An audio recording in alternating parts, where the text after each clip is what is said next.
इधर बेंगलुरु में Chhattisgarh investor connect की बात करते हैं, जहां पर आयोजन कुछ ही दिनों में होने वाला है। कल इसका आयोजन किया जाना है। इन्वेस्टर कनेक्ट का आयोजन कल बेंगलुरु में होगा। इन्वेस्टर कनेक्ट में मुख्यमंत्री विष्णुदेव साय भी शामिल होने के लिए पहुंचेंगे। इसके साथ ही आईटी और अन्य क्षेत्र से जुड़े लोगों से मुख्यमंत्री विष्णुदेव साय चर्चा करेंगे। दिल्ली और मुंबई में छत्तीसगढ़ इन्वेस्टर कनेक्ट का आयोजन हो चुका है और अब बेंगलुरु में इसका आयोजन होना है। वित्त मंत्री ओपी चौधरी ने कहा कि सभी क्षेत्रों से इन्वेस्टर छत्तीसगढ़ पहुंच रहे हैं। साथ ही उन्होंने पिछली सरकार पर निशाना साधा कि कांग्रेस सरकार में कहीं भी निवेश नहीं हुआ।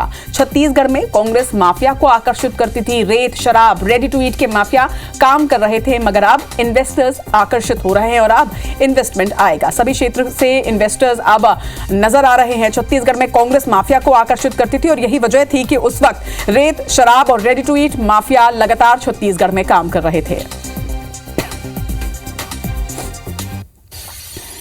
लगातार छत्तीसगढ़ में निवेश के लिए इन्वेस्टर मीट का आयोजन कर रही है रायपुर, उसके बाद फिर दिल्ली और मुंबई। अब बेंगलुरु में जो है इन्वेस्टर मीट का आयोजन कल सरकार कर रही है। मुख्यमंत्री विष्णुदेव साय शामिल हो रहे हैं। हमारे साथ वित्त मंत्री ओपी चौधरी जी है।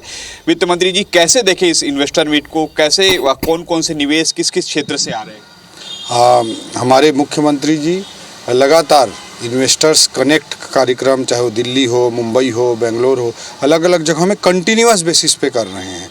और हर प्रकार का इन्वेस्टर, चाहे वो सेमीकंडक्टर हो, चाहे डेटाबेस हो, चाहे फार्मास्यूटिकल हो, चाहे छत्तीसगढ़ के जो कोर सेक्टर हैं, स्टील, पावर, उनमें भी लोग आ रहे हैं। इसके अलावा जो रोजगार परक चीज़ें हैं, जैसे रिक्रिएशन का एरिया हो, टेक्सटाइल का एरिया हो, उनमें भी बहुत तेज़ी से इन्वेस्टमेंट प्रमोशन छत्तीसगढ़ में हो रहा है। बहुत सारे इन्वेस्टर्स हमारे मुख्यमंत्री जी के लीडरशिप में जो सुशासन की सरकार चल रही है, उससे आकर्षित होकर के आ रहे हैं। जब आप लोग विपक्ष में थे तो आप आरोप लगाते थे कि कांग्रेस की सरकार ने एक भी निवेश नहीं किया छत्तीसगढ़ के लिए, या एक भी ऐसे कार्यक्रम आयोजित नहीं कराए।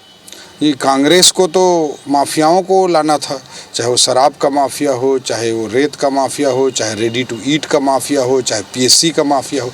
ये माफियाओं को आकर्षित करने में लगे रहे और इसी कारण से हमारे छत्तीसगढ़ को इन्होंने बहुत पीछे धकेल दिया था। आज सुशासन की सरकार में आगे बढ़ रहे हैं। तो आपने सुना वित्त मंत्री ओपी चौधरी जी को, जिन्होंने बताया कि कैसे छत्तीसगढ़ में भाजपा की सरकार लगातार इन्वेस्टर्स के इसमें ध्यान दे रही है और आने वाले समय में इसका पूरा लाभ हर सेक्टर में जो है देखने को मिलेगा। रोजगार भी पैदा होंगे। उन्होंने कांग्रेस पर भी निशाना साधा है। कैमरामैन अजय के साथ सौरभ सिंह परिहार, IBS 24 रायपुर। तो पूरे देश की निगाहें अब छत्तीसगढ़ इन्वेस्टर कनेक्ट पर हैं।